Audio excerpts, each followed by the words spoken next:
नमस्कार मैत्रिणींनो, स्वागत आहे आपल्या किचनमध्ये. आज कोणता पदार्थ बनतोय आपल्या किचनमध्ये?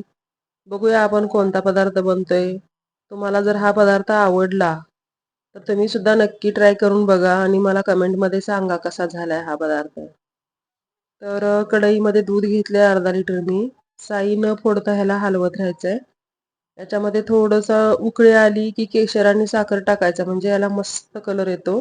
वेलची पावडर टाकून मस्त ह्याला ढवळायचं. साखर 2 चमचेच टाकली आहे मी.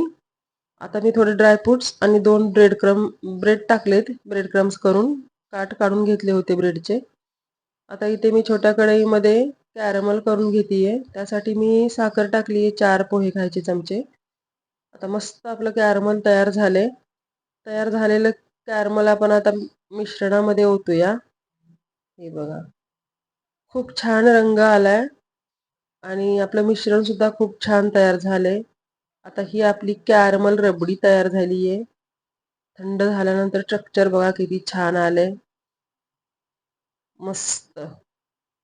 तर रेसिपी आवडली तर चॅनलला सबस्क्राईब करा, लाईक, शेअर आणि कमेंट करायला विसरू नका.